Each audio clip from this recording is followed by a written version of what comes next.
Planeta que haga posible esta posibilidad de conversar con el autor de este libro, El Señor de la Muerte, García Luna.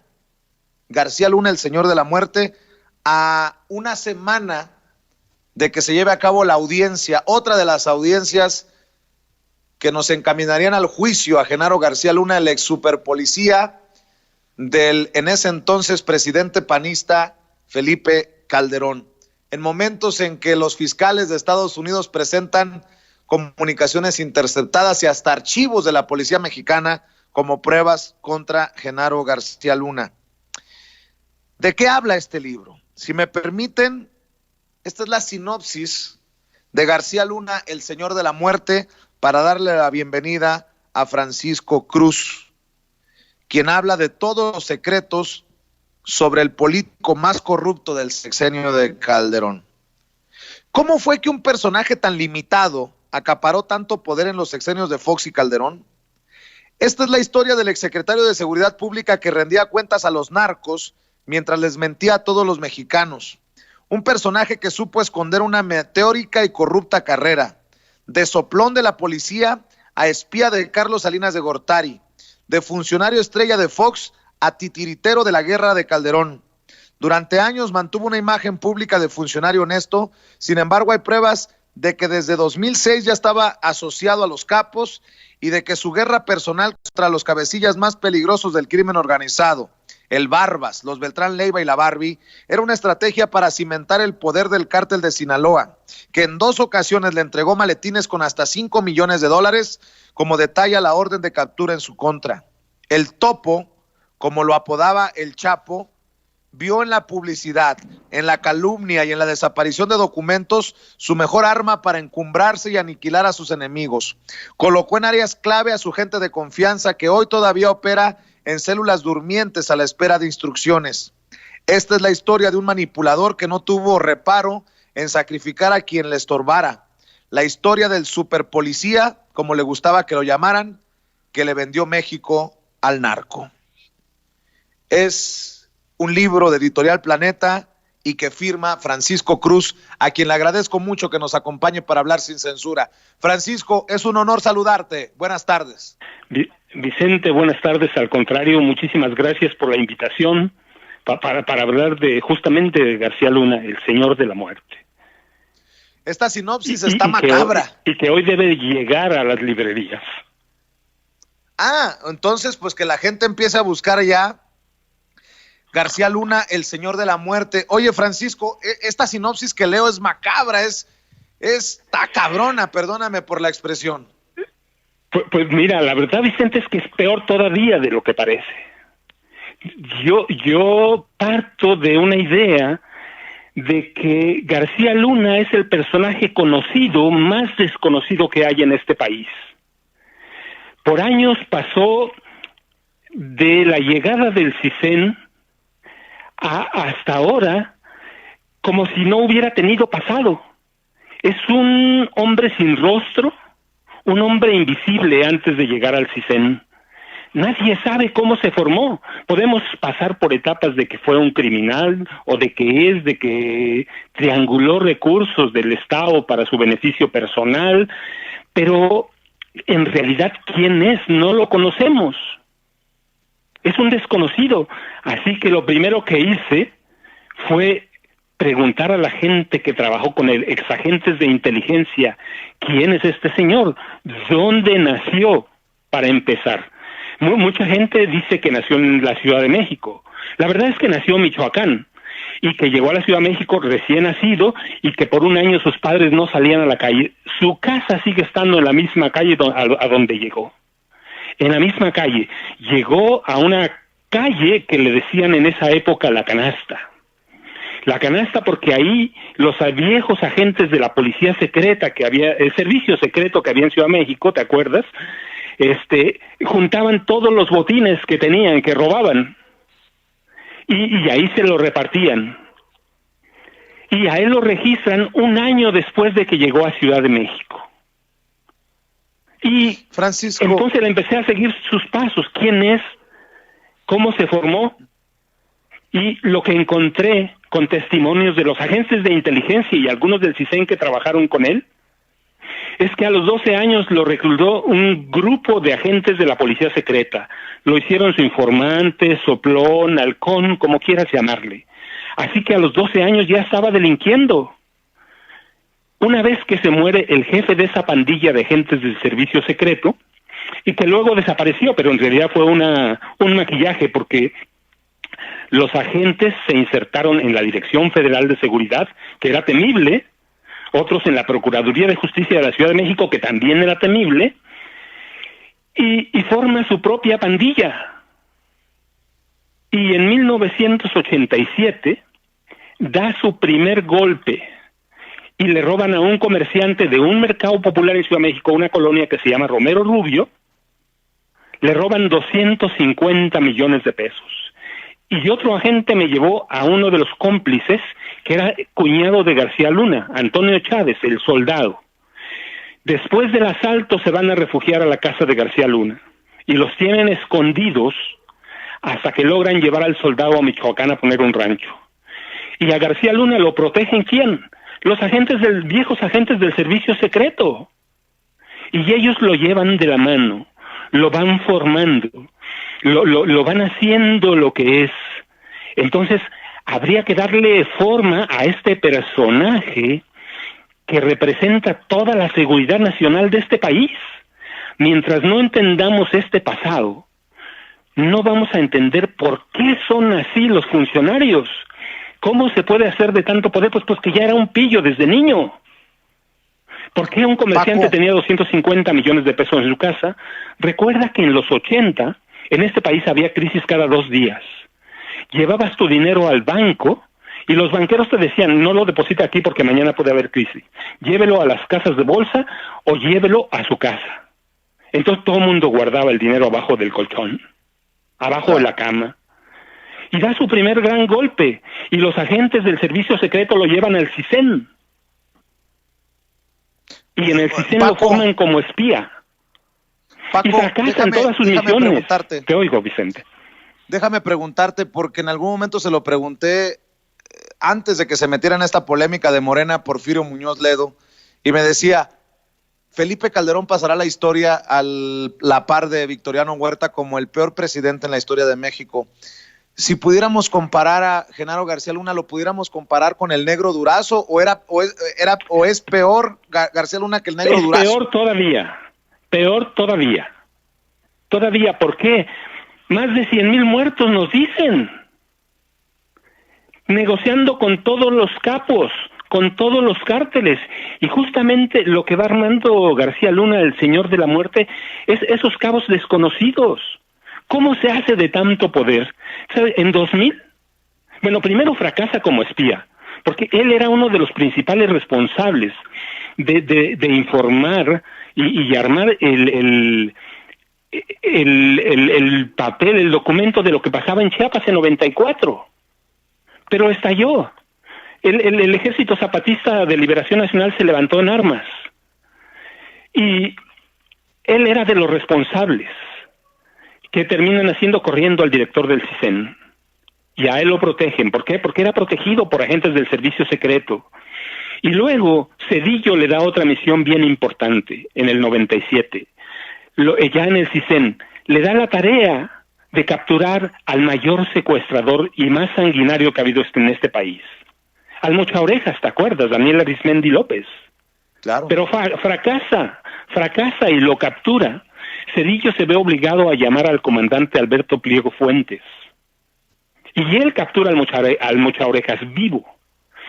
A Pliego Fuentes, al comandante, le pueden achacar cualquier cosa, corrupción, todo, pero lo agarró vivo. Cuando pasa el tiempo y se asienta en la AFI, el comandante Alberto Pliego Fuentes fue la primera víctima de García Luna. Lo metió a la cárcel. Nunca lo dejaron salir hasta que se murió. ¿Sí? Y entonces, cuando llega el 2000, García Luna y todo su equipo, bueno, en el CISEN toma forma a través de una foto que había en la oficina de García Luna, en blanco y negro, con 6 personajes más el 7, que llamaban La Hermandad, una hermandad mafiosa que nació para protegerse. Después se suman otros personajes, entre ellos, para que tengas una idea, ya fuera de la foto, Luis Cárdenas Palomino, que hoy también lo buscan en Estados Unidos. A Ramón Pequeño García, que también lo buscan en Estados Unidos. Se suman Maribel Cervantes Guerrero, que tú sabes que la secretaria de Seguridad Pública del Estado de México, que era analista del CISEN. Se suma Linda Cristina Pereira Gálvez. ¿Quién es Linda Cristina Pereira Gálvez? La esposa de García Luna. Y a través del CISEN saquean documentos y va armando García Luna la ficha criminal de cada uno de nosotros. Cuando llega 2000, con todo ese bagaje de información, él apoyaba a Francisco Labastida Ochoa, pero pierde, recuerda, si gana Vicente Fox Quesada. Y él llega a Vicente Fox Quesada y le vende todos los secretos del PRI, los secretos oscuros, los secretos de los personajes, y hace una extraña asociación con Marta Sagún Jiménez, que después se convertiría en la primera dama. Y se hace de mucho poder a través de ¿qué? De los secretos. Y Vicente Fox y Marta Sagún, que gobernaba este país claramente, le dan la tarea de renovar a la policía. Y le crean la AFI, ¿te acuerdas? Y fracasa en la AFI. La policía se corrompió. Y llega, y luego con Calderón, ya con el oficio político que le da ser espía, le vende los secretos que tenía. Y Calderón lo hace su sombra y le da todo el poder. Pero a algunos agentes o exagentes de inteligencia me platican además que él, por primera vez en la historia de este país, tomó el mando de más de 2.500 infantes de marina para tomar el 1 de diciembre de 2006 la Cámara de Diputados para que Felipe Calderón se autoimpusiera la banda presidencial y se autonombrara presidente de este país. Un civil desplazó al Estado Mayor y a la Marina. Él tenía el comando. Así que así se hace de poder. Conoce los secretos, se llevó los archivos de la AFI, se llevó los archivos de la Policía Federal. ¿Te acuerdas? Construyó un búnker para eso. Y luego construyó su empresa privada. Entonces, pero ese personaje sigue siendo desconocido, así que fui a caminar las calles que caminó en su niñez, las calles que recorrió, las personas, sus compañeros de la secundaria lo llamaban el chango, para no decirle gorila, porque lo hacían enojar. Para que tengas una idea, y con perdón de los primates, que no tienen nada que ver en eso, lo consideraban un gorila, y la gente de esa colonia lo llamaba el maldito. Pero Fox ni Calderón, corruptos como eran, acabándose este país, nunca lo investigaron, nunca fueron a ver quién era, a quién estaban contratando. ¿Por qué? Fox, porque le regaló todos los secretos oscuros de los priistas. Calderón, porque tenía necesidad de legitimarse, y García Luna conocía esos secretos. Entonces lo que hace García Luna, el señor de la muerte, es ir desilvanando esos otros secretos de la vida primera de García Luna que nunca se han conocido. Imagínate, un exagente del CISEN guardó aquella primera averiguación previa que me entregó, del 87, 25 de diciembre de 87. Entonces me fueron llevando cada uno hasta ir reconstruyendo su carácter irascible, cínico, pero es un hombre preparado, ¿sí? Es un hombre que sabe negociar con el poder, que se vendió a todos. Uno me llevó, por ejemplo, a una negociación en 2005 que hizo García Luna con Arturo Beltrán Leiva, ¿te acuerdas? El Barbas, el jefe del cártel de los Beltrán Leiva. Se reúnen en Acapulco y negocian, y el 2006 estalla en Guerrero, en el estado Guerrero, una guerra del narcotráfico que les ha costado miles de muertos y que sigue la guerra. Y así cada uno. Otro me llevó hasta un atentado que le costó, un accidente, dicen ellos, que le costó la vida al secretario de Seguridad Pública, Ramón Martín Huerta. Cayó un helicóptero que tenía la responsabilidad de García Luna de mantenerlo en bien. Pero ese mismo día, antes del supuesto accidente, algunos capos como Ciel Cárdenas Guillén, que estaba preso en el penal del Altiplano, Almoloya, como lo quieran llamar, pero está en Almoloya de Juárez, sabían que se iba a morir el secretario de Seguridad Pública, Ramón Martín Huerta. Así que fui reconstruyendo cada una de esas partes que están sueltas, que no quedan y no encajan. Como un fantasma, un hombre invisible fue construyendo un imperio criminal. Y es eso, el nacimiento de un criminal con la bendición de una de las policías más sanguinarias que ha tenido México, el servicio secreto. Eso hace García Luna, el señor de la muerte. ¿Sí? ¿Cómo sus padres literalmente cuando huyeron de Michoacán lo trajeron a su hijo recién nacido a conocer su destino? Paco. Entonces ir armando fino la telaraña de un tejedor de la muerte. Paco, déjame preguntarte con todo esto que nos estás exponiendo, porque yo recuerdo de chamaco que lo peor que podía uno pensar era en caer en manos de una madrina de la judicial, o que te encontraras a un malandrín tipo el Negro Durazo. Tú me dices que este personaje es peor que el Negro Durazo, y así pasará la historia de México. ¿No te genera temor? Porque leo en la sinopsis que dices que colocó en áreas clave a su gente de confianza que hoy todavía espera en células durmientes a la espera de instrucciones. ¿No te genera temor escribir Vicente, esta historia? Tú sabes, ser un periodista independiente siempre es riesgo. Tú lo has vivido de una manera u otra. Tú lo has enfrentado, pero alguien lo tiene que hacer. Y estamos nosotros. Desde el primer libro que me comprometí a escribir, El Cártel de Juárez, hace muchos años, yo me planteé, si no voy a decir la verdad, mejor no escribo. Ya el gobierno tiene muchos jilgueros, ¿sí? Los gobiernos del PRI, del PAN, que estoy hablando, ¿sí? Tenían sus propios jilgueros, tenían sus propias plumas. Tú y yo sabes, por ejemplo, mira, algunos agentes de inteligencia de la Policía Federal me comentaban cómo, por ejemplo, García Luna creó grupos élite de la Policía Federal para que le entregaran información a ciertos comunicadores, como exclusiva. Y ellos las presentaban en sus periódicos, o en sus programas de radio, la televisión. Otro me documentó cómo, después de que cayó preso, por ejemplo, destruyeron las encuestas que había realizado García Luna, que quería regresar a través de Margarita Zavala, que fue parte fundamental en su primera campaña y fue parte fundamental para armar el papel y el programa de México Libre, el partido de Calderón y Margarita. Perdón. Entonces, que te interrumpa aquí. Perdón que te interrumpa aquí, pero tienes el nombre, Vicente. Tienes una lista, tienes nombres de periodistas que hayan sido cómplices de Genaro García Luna. Digo, mira, unos los conocemos como Loret, por ejemplo, ¿no? Todos los días publicaban.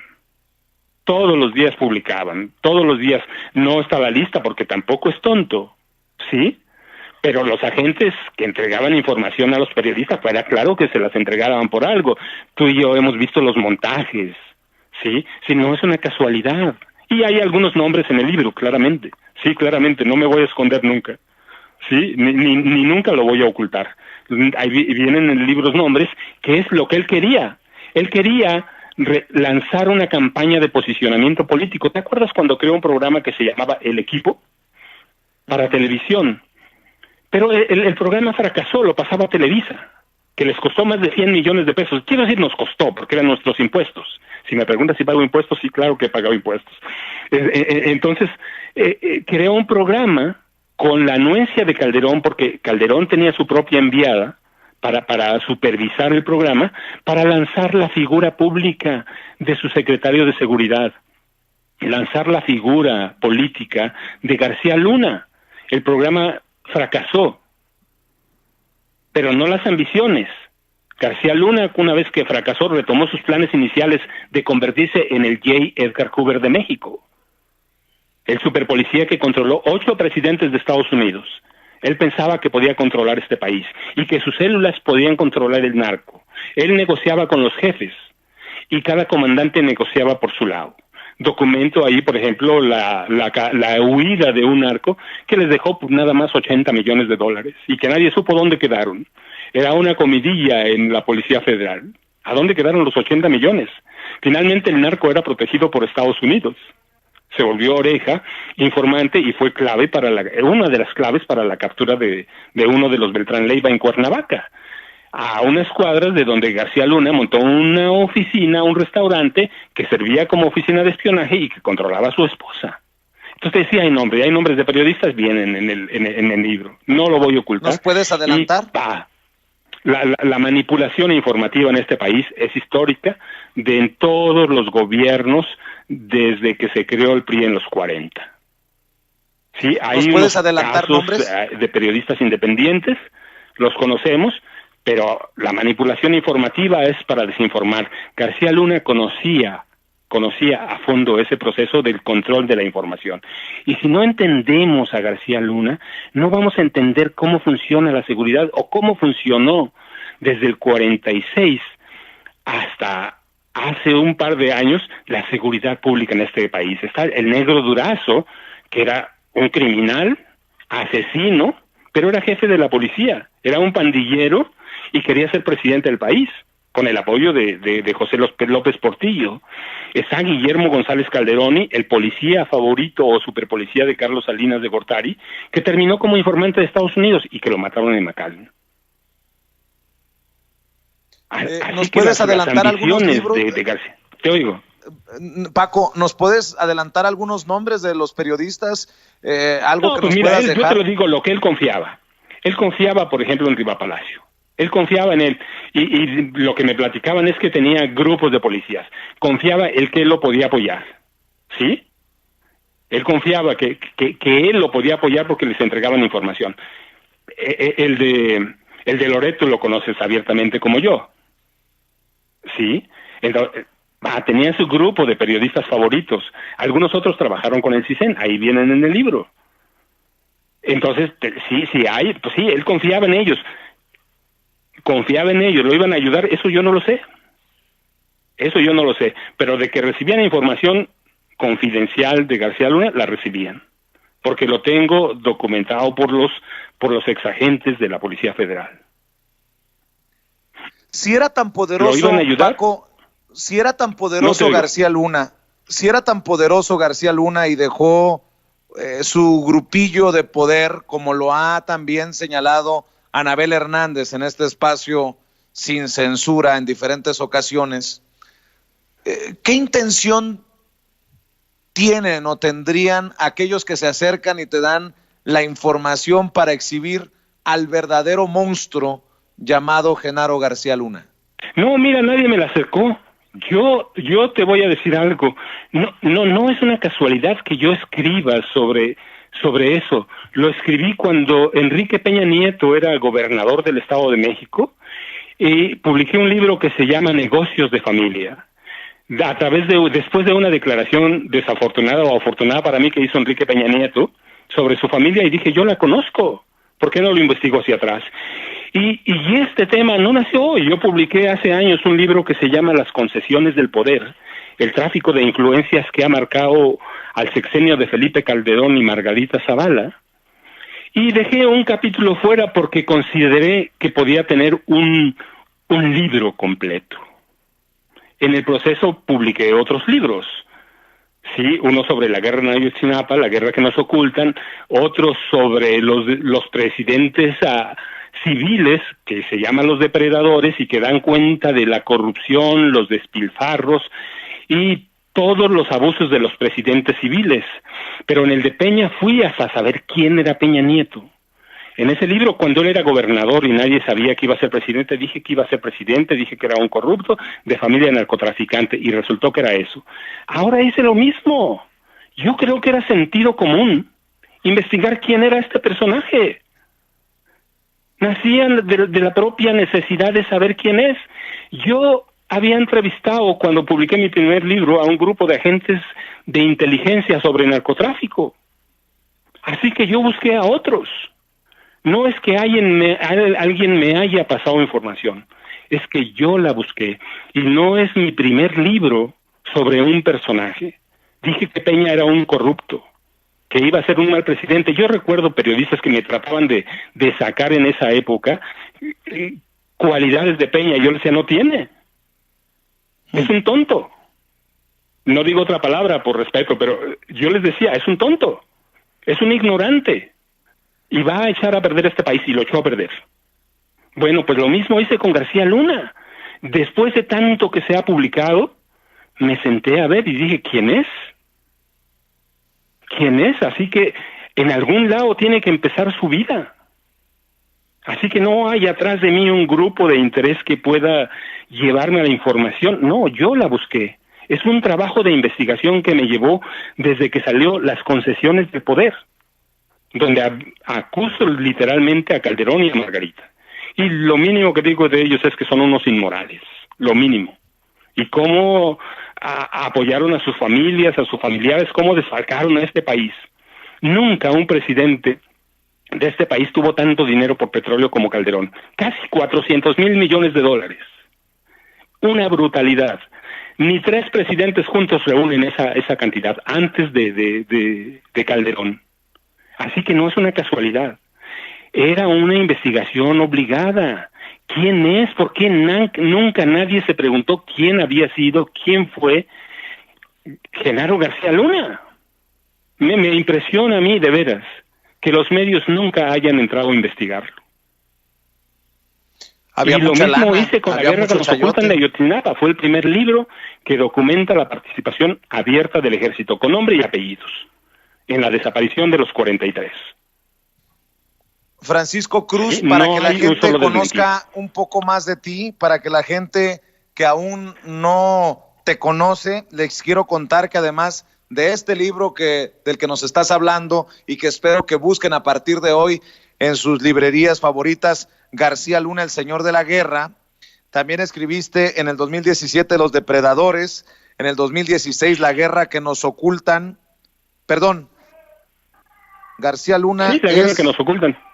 Sí, El Señor de la Muerte, ahí creo que la gente de la editorial me mandó un dato equivocado, pero ahí están: La Guerra que nos ocultan en 2016, Los Hijos del Imperio 2015, Los Juniors del Poder en el 2014, Los Amos de la Mafia Sindical en el 2013, Los Golden Boys en el 2012, Andrés Manuel López Obrador, AMLO, Mitos, Mentiras y Secretos también en el 2012, Las Concesiones del Poder, el tráfico de influencias que ha marcado el sexenio de Calderón en 2011, Tierra Narca 2010, Negocios de Familia, la biografía no autorizada de Enrique Peña Nieto y el grupo Atlacomulco en el 2009, y El Cártel de Juárez, una radiografía de esa ciudad fronteriza en 2008. Y los menciono porque quiero que la gente también valore, Paco, que eres un periodista de larga trayectoria, que has sido corresponsal en Colombia, Texas, Miami, para Notimex, que trabajaste en diferentes medios, que en 1997 recibiste la presea Estado de México José María Cos en periodismo, y bueno, en este sentido yo invito a la gente a que busque tu trabajo porque es importantísimo, creo yo, corrígeme si estoy equivocado, Francisco, ante lo que vamos a ver si se viene el juicio contra Genaro García Luna, e incluso lo que vamos a ver si Genaro García Luna llega a negociar con las autoridades estadounidenses y se convierte en testigo protegido, que creo, y contrario a lo que muchos piensen, que es lo que le conviene, si es que se llega hasta las últimas consecuencias, a la historia de México, porque no solamente Genaro García Luna está en el banquillo de los acusados, si llega a colaborar García Luna, sería Felipe Calderón el que de alguna manera termine siendo el investigado, porque esta pregunta se la ha hecho a todos, a Jesús Lemus, a Anabel Hernández, a Olga Warnat, a todo mundo. Oye, no hay manera que Felipe Calderón no haya sabido del teje y maneje con el narco de Genaro García Luna desde las altas esferas del poder, ¿no? Pero mira, claro que sabía, el libro documenta algunas partes de eso, claro que sabía, pero él, va a preferir pasar a la historia como el mayor imbécil de la presidencia de México, ¿sí?, a terminar en la cárcel. Se va a defender también. Felipe Calderón se convirtió en un tonto con iniciativa. Y eso es muy peligroso. Así va a preferir pasar, como un imbécil, como un tonto, el tonto de la presidencia de México. No sabía del narcotráfico, no sabía de la corrupción de Odebrecht, no sabía de los despilfarros. Mira, nada más ahí incluye un dato que justo cuando llegan, basan la guerra contra el narcotráfico, en un aparato diabólico que llamaban la Ouija del Diablo, por el que se robaron $50 millones. Solo por eso Calderón y García Luna debían estar en la cárcel, porque nos vieron la cara con ese aparato que no servía para nada, que se supone que funcionaba con las ondas cerebrales, con las ondas del cuerpo. Iniciaron su lucha contra el narcotráfico y robaron $50 millones. Después descubrieron lo que se sabía, que eran inútiles esos aparatejos. Solo por eso, por otras cosas debía estar en la cárcel, los dos. Pero él va a preferir pasar a la historia como el mayor imbécil en la presidencia de México, ¿sí? El mayor desinformado. Sabía, pero claro que sabía. En este país el presidente lo sabe todo. Y él lo sabía, que no investigó, pero que también García Luna lo tiene agarrado, bien agarrado. ¿Por qué? Porque García Luna conoce todos los secretos de cada político. Tiene en sus archivos más de 5 millones de fichas de policías que hay en este país. Y de los narcotraficantes, de los capos, de los delincuentes, posibles delincuentes, tuyas, mías. Es un hombre que supo acumular información y que le dio valor a la información. Por eso tampoco lo pueden hablar contra él fácilmente. Él conoce los secretos oscuros de Felipe Calderón, de Margarita Zavala Gómez del Campo, de Vicente Fox, y los de Carlos Salinas de Gortari, con el que hizo negocios a través de los reclusorios, que viene documentado en el libro también. Sí debía estar en la cárcel, y ya, hace mucho, pero son hombres que también saben negociar, hay que olvidar que no son tontos, ¿sí? Y que también encarcelarlos es complicado, no es tan fácil, el Poder Judicial de México no ha cambiado. Cambió el presidente de la Suprema Corte de Justicia de la Nación, pero el Poder Judicial está tan bien estructurado que los jueces se protegen unos a otros. Entonces no va a ser tan fácil. Y ciertamente si te embarcas en la lucha contra los expresidentes, va a ser una lucha larga e inútil. ¿Por qué? Porque el Poder Judicial es otro poder muy oscuro. Es hablar, tú lo sabes, de otra mano negra. Sí, lo estamos viendo ahora con las firmas que estabas hablando para enjuiciar a los presidentes. ¿Quiénes se encargan de validarlo? Pues sí, el INE, pero finalmente va a terminar en la Suprema Corte de Justicia de la Nación. ¿Y quiénes son ellos? Pues son impuestos por los presidentes anteriores. No se van a juzgar a sí mismos. Y no van a juzgar a Calderón, no van a juzgar a Salinas. Sí, sabemos que robaron, sabemos que son criminales, lo sabemos. Lo otro es probárselos ante los jueces. ¿Y quiénes son los jueces? Este país nació podrido en 1942, en el 46, con el primer presidente civil, con Miguel Alemán. Nació podrido. Echaron a perder todo el país. Recomponerlo no es fácil. Así que García Luna y Calderón se encargaron de gangrenar más todavía este país. ¿Fueron peores que Durazo? Sí. ¿Fueron peores que Calderón? Sí. Y que muchos otros policías, Miguel Nazararo, ¿sí? Rafael Chao López, muchos policías comandantes que han querido controlar a la criminalidad en este país. El mismo Miguel Alemán, es claro que controlaba el narco. Y podemos ir más atrás con los generales también. Abelardo Luján Rodríguez o Abelardo L. Rodríguez, el primer gran capo de este país. Presidente en el 32, hay que ir a ver lo que hizo en Tijuana, en Mexicali, lo que hizo en California, cuando todavía no era estado. Entonces sí, claro que sí lo sabía, es complicadísimo que lo probemos. ¿Por qué? Porque los jueces son otra mafia aparte, ¿sí? Entonces es complicado, pero sí que lo sabía, pero García Luna tiene en sus archivos las fichas con los secretos oscuros de Calderón y de Margarita Zavala, de Fox y de Martita. ¿A quién va a dar? Paco, déjame preguntarte, porque esta sería una pregunta que es cabrona, muy cabrona. ¿García Luna era el favorito de algún capo o García Luna tenía un capo favorito para negociar? García Luna era el capo mismo. Controlaba, negociaba con todos y a todos traicionaba. Quería controlar el país y documento cómo quería convertirse en el J. Edgar Hoover de este país. Eso es real. Eso quería.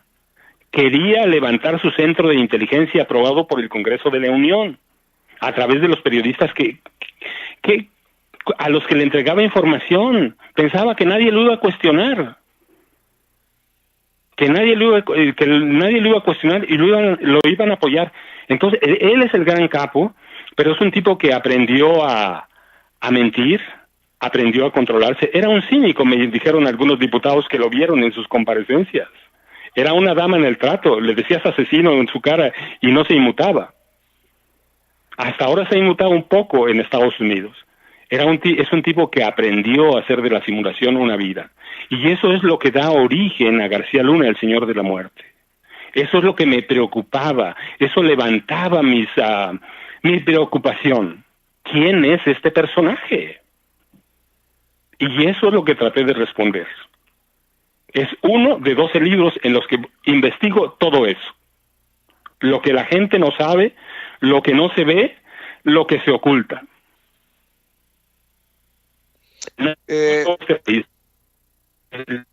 Desde la revolución ya había narcotraficantes. Por eso Porfirio Díaz trajo a los chinos. Bueno, para otras cosas. Pero los chinos empezaron a negociar ¿con qué? Pues con opio. No es un negocio nuevo el narcotráfico en este país. La revolución ya había. Pasando la revolución había. Y ya hemos tenido presidentes narcos, claramente hablando. Desde la revolución, desde pasada la revolución y asentada. ¿Ya de quién? Pues hay que ver nada más. Abelardo L. Rodríguez. Hay que ver bien, analizar el papel de Miguel Alemán Valdés. Y entonces la gente que crea que es nuevo el narco de los 80 para acá, nos vamos a dar un tope, porque justamente vamos a cometer el error de no conocer la historia de este país. Y después en el 46 nacen los presidentes civiles, sí, pero bien aleccionados, bien llevados, y nace un árbol podrido, en el que cualquiera puede ser agente o secretario de Seguridad Pública, comandante de la Federal, y así nos ha ido, y así nos irá. Hay que ver cómo limpian, hay que dar, yo digo que un voto de duda todavía, lo que está haciendo el presidente López Obrador, hay que verlo, hay que dejarlo trabajar, y hay que ver cómo va a extirpar ese tumor, que gangrena y sangra a este país. Francisco Cruz, si bien es cierto, agradezco a la gente de Editorial Planeta por ponernos en el mismo camino y que podamos conversar en Sin Censura. Creo que toda la información, todas tus opiniones deben de ser escuchadas, vistas, analizadas. No sé si tengas medios en los que participes, en donde la gente pueda verte, o plataformas, redes sociales en donde la gente pueda buscarte y leerte. Y si no, mira, pues como en Facebook, algún momento es el que más participo abiertamente. Hace años que me dedico solo a escribir libros, justamente porque necesitan un proceso de investigación más reposado. Más estoy en Facebook como Francisco Cruz Jiménez, con mi nombre todo. No lo oculto nunca. Sí, mi nombre, todas mis redes, todos, o Paco Cruz 2000, porque ese número te asignan, o Francisco Cruz Jiménez, ¿sí? No lo oculto, nunca me oculto, y yo creo que este país necesita eso, hacer investigación. Mucho tiempo el periodismo no la hizo, hay que hacerla.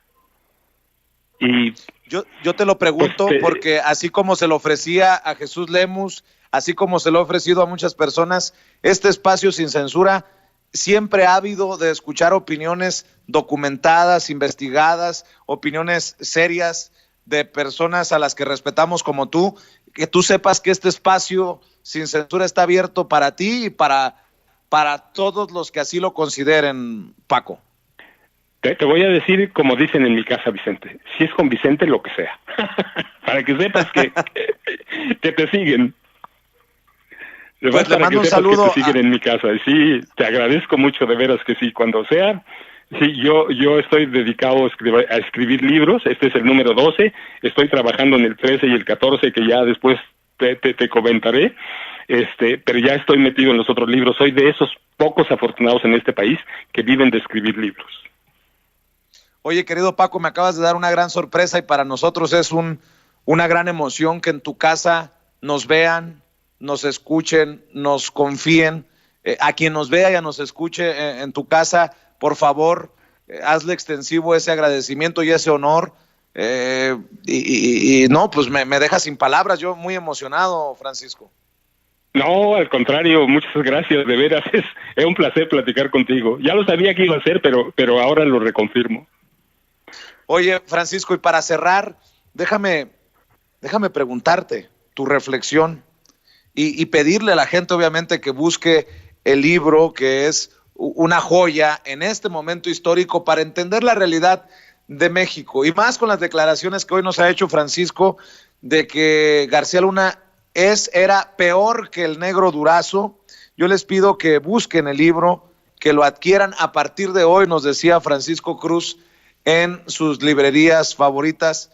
García Luna, pues te quedaste corto con el título, El monstruo de Calderón, pero bueno, a ver, mi querido Francisco, a ver, tenemos a García Luna, el señor de la muerte, en el bote en Estados Unidos. Tenemos a un vociferante y cada vez más descarado Felipe Calderón. Tenemos a un presidente, Andrés Manuel López Obrador, que nos dice que tiene un compromiso contra la corrupción.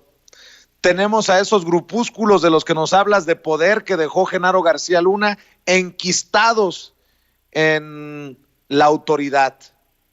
Tenemos a un pueblo que pide juicio a los expresidentes, consulta popular para juicio a los expresidentes, y que para muchos ha de haber sido durísimo escuchar tu opinión desde tu perspectiva, que no va a haber juicio por lo que significaría para la mafia del poder. ¿Dónde está México? ¿Dónde estamos en este momento y hacia dónde transitamos? ¿Estamos empantanados? ¿Cómo le está yendo a esta cuarta transformación en la que prometió el presidente barrer las escaleras de arriba abajo y en las que se ha comprometido el presidente a no más García Lunas, querido Francisco? Mira, cuando empezó el gobierno de López Obrador, yo nunca esperé que para mí sea algo. Creo que tiene una lucha y que los grupos de poder, de intelectuales, a periodistas, a todo mundo, tú lo sabes, lo quieren empantanar. Quieren empantanar este país. A los grupos de poder, a las élites, no les importa lo que nos pase porque nunca les hemos importado. Este se hizo un país de depredadores de recursos públicos. Y a esos grupos de depredadores no les interesa dónde vayamos. Yo confío que desde la presidencia se den los pasos para empezar a acabar. Nunca pensé que en 6 años se va a acabar. Creo que se hace falta más. Pero creo que por algo debemos empezar. Y el día que verdaderamente enjuiciemos a un expresidente, a un presidente como tú quieras, si a uno que lo enjuiciamos, este país va a empezar a cambiar. Ahorita estamos mal. Pero no estaríamos mejor, ¿eh? Jamás estaríamos mejor.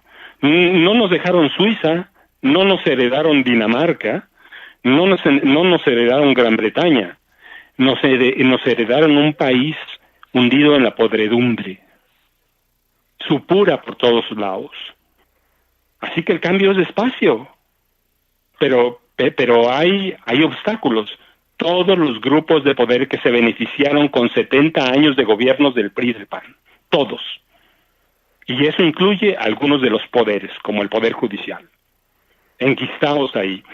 ¿Va a ser difícil? Sí, pero ya vimos que con el voto se puede, con la fuerza de todos. Hoy están intentando juntar las firmas, no lo quiero desalentar, por el contrario, lo aliento, yo fui a firmar. ¿Sí? Yo fui a firmar con mi familia, quiero que los enjuicien. Pero los pasos que se den, que hagamos la sociedad, van a ser muy importantes. ¿Para qué?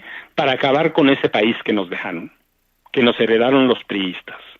y 6 años no bastan. Y sí creo que los intelectuales han tomado posición desde siempre. Pues claro, millones de pesos que recibían. Ellos dicen, mira, te voy a decir, ellos dicen, a mí nunca me entregó nada.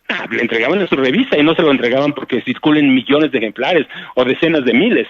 Se los entregaban por el nombre. Así que estamos mal, pero no estamos peor que como podíamos estar. Con MID, con Anaya, que ya les han comprobado parte de sus pillerías, ¿no? No, yo no creo que estemos peor que podríamos estar, ¿sí? Le va a costar trabajo al presidente, le va a costar, pero hay que dejarlo trabajar.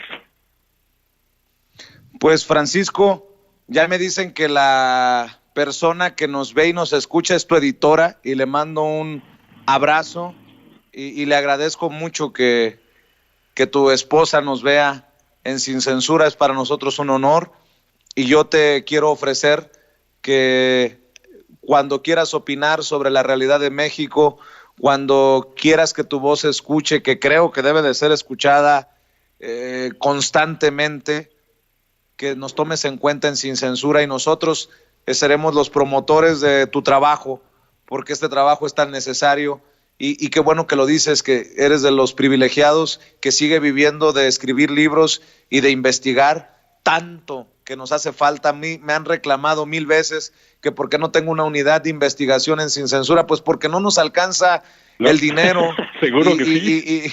Y los medios independientes somos muy complicados en ese sentido de los dineros, pero que sirva tu trabajo para picarle las costillas a los medios tradicionales, a los disque grandes periodistas de México, para que se dejen de hacer, perdóname por la expresión, se dejen de hacer pendejos y se apliquen en lo más importante. Desde esta trinchera, todo nuestro respeto y nuestra admiración, mi querido Francisco, y quiero nuevamente invitar a la gente a que busque tu libro, a que lo consiga, y también nuevamente agradecerle a la gente de Editorial Planeta que haya hecho posible este extenso diálogo, aunque contigo, mi querido Francisco, uno se puede pasar el día completo y creo que sería de gran beneficio para la audiencia de Sin Censura, que lo ha disfrutado. No sé si lo alcanzas a leer en el chat, pero vaya que si lo ha disfrutado. Sí, claro, sí, acá lo tenemos al lado. Pues cuenta con nosotros, querido Francisco Cruz, y a tus órdenes. Te agradezco muchísimo, un abrazo para todos, por favor, gracias. Gracias, es Francisco Al contrario, Cruz, gracias. presentándonos esta joya del periodismo de investigación que creo que vale la pena que lo busquemos, que lo apreciemos, así como sus otras obras. García Luna, El Señor de la Muerte, de la autoría de Francisco Cruz. Y vaya, que si es, que si fue y que seguirá siendo el Señor de la Muerte, García Luna. Le voy a recordar algunos de los otros libros que ha escrito Francisco Cruz. Los Depredadores, del 2017, La Guerra que nos ocultan, del 2016, Los Hijos del Imperio, del 2015, Los Juniors del Poder, del 2014, Los Amos de la Mafia Sindical, del 2013, Los Golden Boys, del 2012, Las Concesiones del Poder, el tráfico de influencias que ha marcado el sexenio de Calderón, de 2011, Tierra Narca, del 2010, Negocios de Familia, la biografía no autorizada de Enrique Peña Nieto y el Grupo Atlacomulco, del 2009, y El Cártel de Juárez, la radiografía de esa ciudad fronteriza que sirvió de cuna a una buena parte de los mitos del narcotráfico en México, de 2008, todos bajo el sello de Editorial Planeta, y le agradezco a Grupo Planeta por confiar a sus escritores, a sus plumas, en este espacio libre como el viento.